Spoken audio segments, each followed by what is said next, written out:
দুনিয়ার মানুষ, আমি মনে হয় একটা কুকুরের চেয়েও খারাপ হয়ে গেলাম।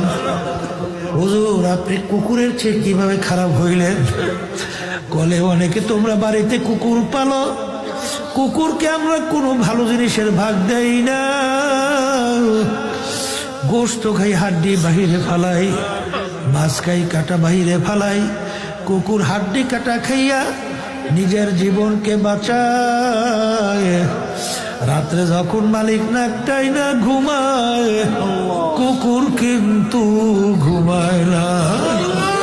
কুকুর সারা রাত্র মালিকের বাড়ি পাহারা দেয়, মালিকের যেন কোনো ক্ষতি না হয়।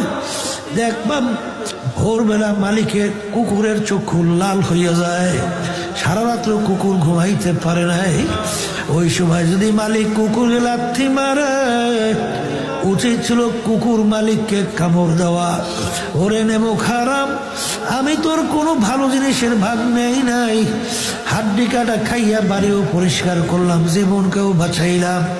সারা রাত্র তুই নাকটাই না ঘুমাইলে, আমি কুকুর কিন্তু ঘুমাই নাই। তোর যেন কোনো ক্ষতি না হয়। ওই সময় যদি মালিক তাকে মারে, উচিত ছিল কুকুর মালিককে কামড় দেওয়া। কুকুর মালিককে কামড় দেওয়া তো দূরের কথা, ল্যাসটাকে পেটের নিচে ঢুকাইয়া কান দুটো নিচের দিকে নামাইয়া মাথাটা একটু কাইট কইরা চক্ষু ধরে একটু বুঝু বুঝু মালিকের দিকে করুণ দৃষ্টিতে তাকায়, আর করুণ সুরে ঘেউ ঘেউ কইরা রাখে। মনে হয় যেন কুকুর বলে, মালিক,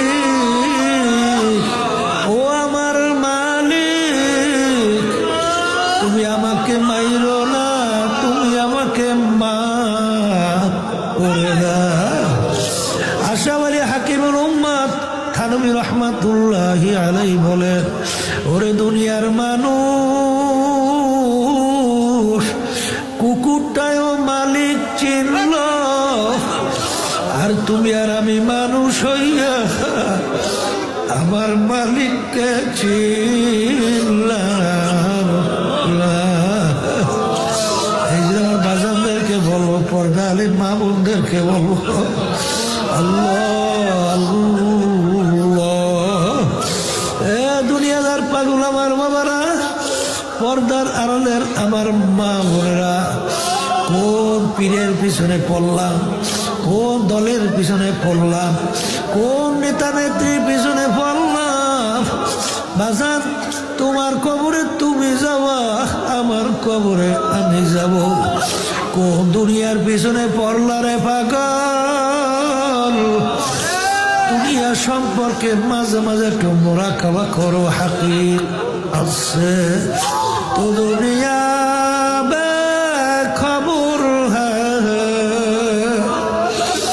दुनिया की नुमाइश पर नजर है, अब दुनिया सिफातुं व तालिबुहा किलाब। দুনিয়া কিন্তু একটা মোরগের মতো, এর পিছনে যারা ঘুরবে আখিরাতের জিন্দেগি ধ্বংস করবে, এরা হলো দুনিয়ার কুকুর। আর বাজানদেরকে বলবো, পর্দালে মা বোন যারা শুনতেছ, অনেক আমার বাজানরা আছে হারামকে হারাম খেয়াল মনে করে না, যা পায় আল্লাহ মাফ করুক তাই খায়।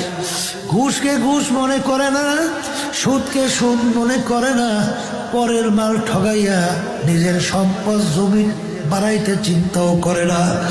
বাজার টেন্ডারবাজি, চাঁদাবাজি, জুলুম কইরা সম্পদের পর সম্পদ। এ দুনিয়ার পাগল, এই সম্পদ কার জন্য রাইখা যাও?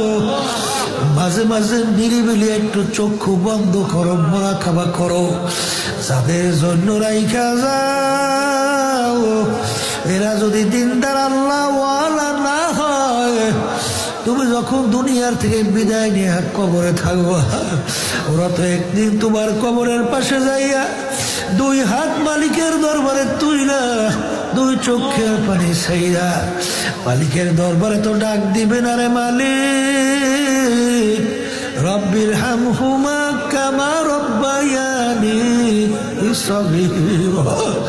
এও বুঝি তোর কপালে জন্মে না, বরঞ্চ বাজান ওরা তোমার সম্পদ রাইখে যাওয়া, মারামারি কাটাকাটি করবে, ডাকাই যেরকম মাল ছিনতাই করে নিয়ে যায়, তোমার কোমরের তাগা পর্যন্ত কাটবে, এমনকি জামাটা পর্যন্ত খুইলা ফেলবে।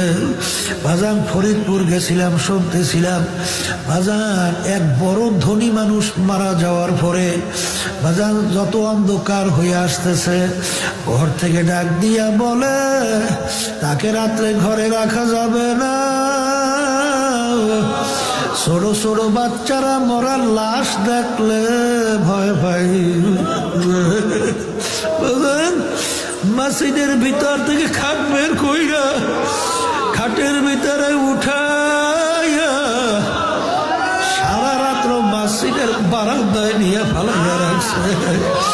ওর কষ্টের কামাই করা টাকার বাড়ি